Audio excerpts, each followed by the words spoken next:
threatening apparently to unstan Ateez. He might have done all of this from the start as a publicity stunt. I have beef with KBS, don't mind me. Hi, welcome to my totally legit K-pop news show. My name is Angelina, and this is basically our little time on Sundays where we get to discuss the news throughout the week, maybe talk a little bit of shit, everything in between. And as your super legit K-pop journalist and K-pop boomer host, today we are going to be talking about CL's comeback, Day6 Jae Twitter backlash, some members of Ateez becoming actors, and possibly some fans of Yunho unstanding for reasons we'll get into later. We also have RM's speech, which caused a lot of backlash, and as well as the Ukrainian singer who was accused of plagiarizing Suga's Day6 released a questionable video. And among all of that, we also have Kpop Shenanigans, so I hope you enjoyed this show. But if you're only interested in one of these topics, I've separated this video into super fancy segments so you can scroll through the time bar and pick what interests you, or it's also written in the description box. Or you can watch the entire thing and help my watch time. So we're going to start off this video with CL's comeback news. So a lot of people thought that post up was kind of her comeback, but it was actually an intro video where she references 21. I just wanted to point that out because I'm not the only one who brings up 21 unprovoked.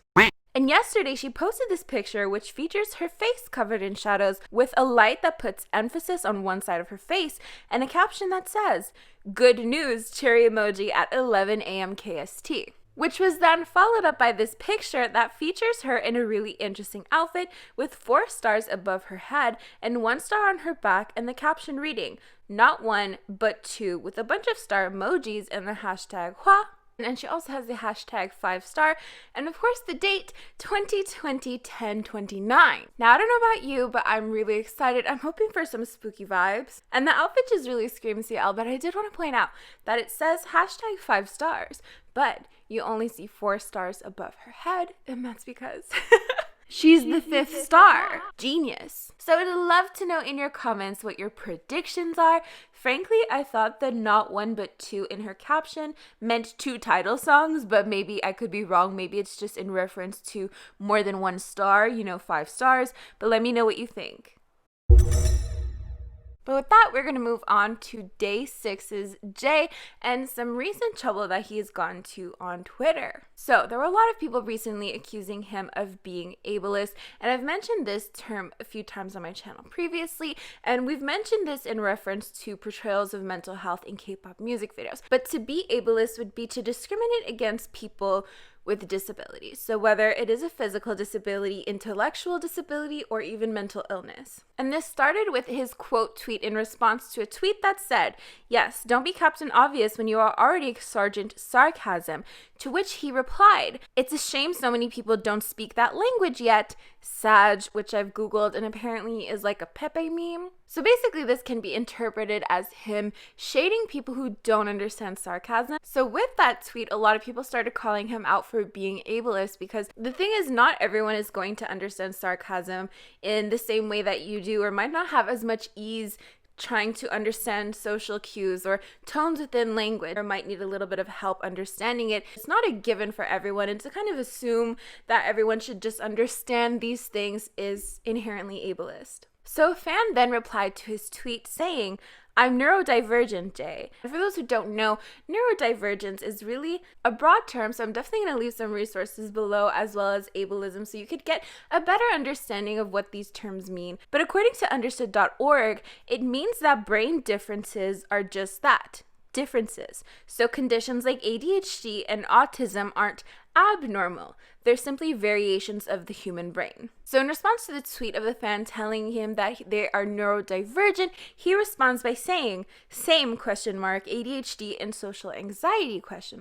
To which he received even more backlash. He then tweets the following, "After being on this platform, I've come to realize that some latch onto canceled trains without even getting the full story for entertainment. Apologies to anyone who actually took offense. No harm intended. For trains, unfollow me. You're not welcome here. Have a good day." But this definitely didn't help the situation, because a lot of people were still very angry with what had been going on. This fan was seemingly telling Jae that they are neurodivergent in response to him kind of stigmatizing people who can't understand sarcasm. And then, of course, an apology that didn't really seem sincere to a lot of people. However, on the other hand, there were also a lot of fans saying that people are being too sensitive, that it's just sarcasm and it is a part of our language and it shouldn't be considered ableist to use it. However, to clarify from my personal point of view, I didn't really see anyone saying that sarcasm is ableist in and of itself, but rather refusing to explain what you mean when someone doesn't understand your sarcasm, or stigmatizing people who don't or can't understand sarcasm is where the ableism lies. However, he did end up releasing this apology. After furthering researching the topic of neurodiversity, I'm starting to understand why people were hurt due to my insensitivity towards the topic. I sincerely apologize for acting up in the fashion I did before truly understanding. Thank you for the education, and I will try to be more mindful of everyone's situation in the future. And then after that, he released another apology over on his Instagram Live. Now, if this is your apology to accept, that's up to you, and I won't get into that. But my advice is to stop quote tweeting fans. And fittingly, as a final update to the story, he posted a screenshot of an email he'd received from the fan's friend that he had quote tweeted originally, explaining the backlash that they received for having been quote tweeted by him, and he apologized again. And that's basically where the story ends as of now. Now let's move on to Kpop Shenanigans, which is basically fun little things that have happened in K-pop this week. By the way, if you would like to suggest a certain topic or suggest some Kpop shenanigans, you can do so by sending me a DM over on Instagram. We have Everglow, who covered Blackpink's How You Like That at KCON. Black Swan, previously known as Rania, or not really Rania anymore, but still has a new full album full of old Rania songs with the old members' vocals. It's confusing as hell, but they just had their debut. By the way, let me know if you'd like a video about my thoughts on the group in the comments below. TXT released a teaser for their comeback, and this one features Yeonjun wearing a cowboy aesthetic, cowboy hat. And a lot of people were like, I bet you're gonna hate this. But you know what? His long pink hair honestly kind of saves this. NCT U have officially made their comeback with Make-A-Wish. BTS performed Dynamite at the BBMAs, and Refund Sisters, which is a project-based girl group inspired by SAK3, I believe. Ihyori was talking about how she wanted a girl crush-inspired group, and then they created this group. It features Ihyori herself. It also features Jessie, Jongwon, and Hwasa, and they have recently just debuted their first stage on MBC. Let's talk very briefly about BTS and their speech, which received a lot of backlash. So this actually got super big. We had a bunch of news sites covering this. We had a lot of people boycotting BTS. We even had their brand partners removing some of their ads in response to this, at least in Chinese websites. Though according to BBC.com, it is unclear who removed them.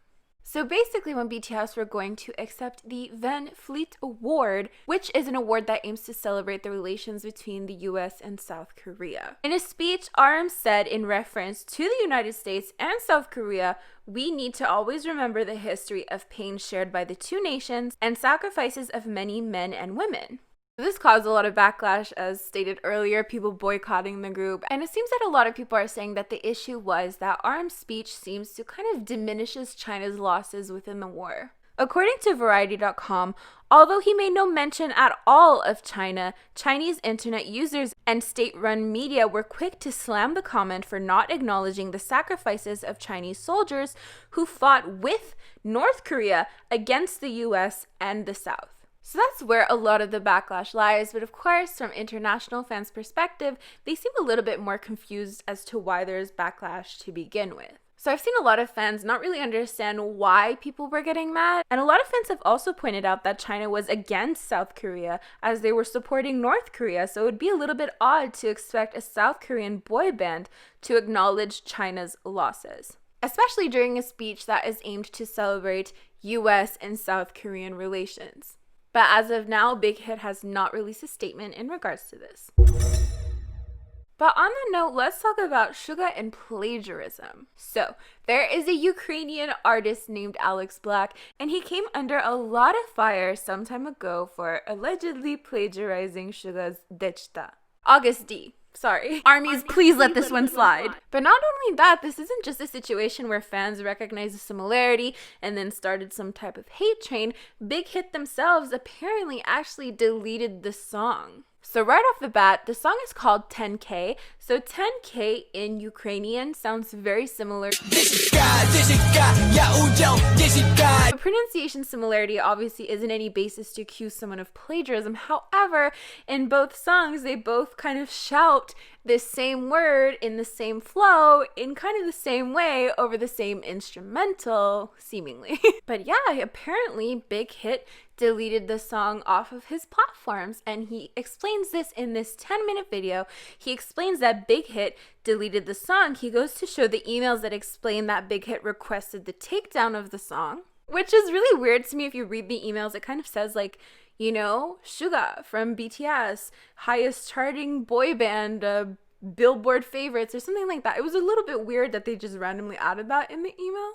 I feel like from a professional view, that's irrelevant. Like if you infringe on someone's copyright, why does it matter if they charted on Billboard? But then he goes to show that he purchased a license for the instrumental. It just seems odd to me that you're gonna shout a word that sounds so similar in the same way over the same instrumental and claim that you don't know BTS and that you don't quote unquote speak Japanese because you wrote your own lyrics. And then in a weird turn of events, he uploads this video with his track, but he changed the flow, he changed the instrumental. But the kind of music video features this guy just as Suga tied up in the background, and they're both in the middle of the woods, and honestly, it really rubs me the wrong way. I don't know about you guys. So a lot of people think that he might have done all of this from the start as a publicity stunt. So yeah, let me know what you think. I'm gonna try to play two clips side by side. Big Hit admittedly is a little bit of a bitch when it comes to copyright, but we'll see how much we can get away with.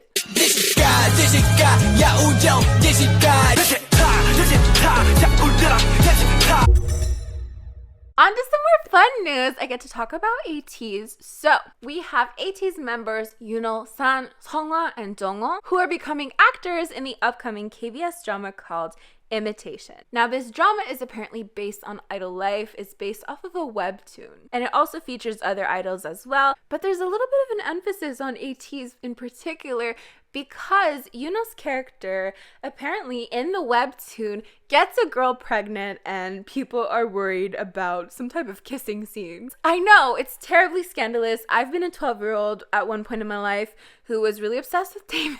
That's a lot for some people to handle, admittedly. I've seen a lot of people making memes about this, joking about this, but there are also some people who are threatening apparently to unstan Ateez. A lot of people who are genuinely heartbroken by this news. By the way, shout out to Lucille because she gives me all of the 18E news, and she also told me about the Day6 Jae situation. But I did want to say, like, just because it's within the webtoon that his character gets a girl pregnant and there's like kissing and stuff, doesn't mean that it will necessarily be within the drama. Obviously, if it does go in that direction and your idol chooses to represent those things through acting, you know, it's not fair to send them hate. But, you know, I was way too obsessed with Taemin in 2010. I have no right to speak on this. But it would seem like kind of weird to me to represent that in a drama on KBS, on KBS.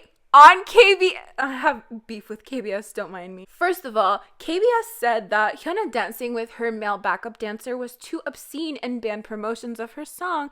Was it KBS? Maybe I have beef with KBS for nothing. I don't think that was KBS. But I digress. I don't, at the end of the day, think it's super plausible.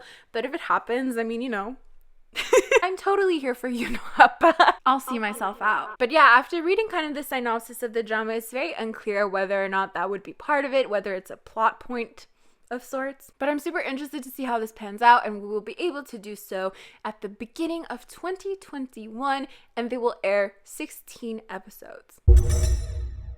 Okay, so that is basically it for this channel. Thank you so much if you made it this far. My watch time thanks you. While you're here, you might as well leave a comment and a like to help that good old algorithm. Don't forget that you can join my channel memberships by clicking the join button next to the subscribe button. These are the lovely individuals who help support my channel on a monthly basis. Thank you so much for your support. As for me, I'm gonna get going. So I'll see you guys next time. Bye!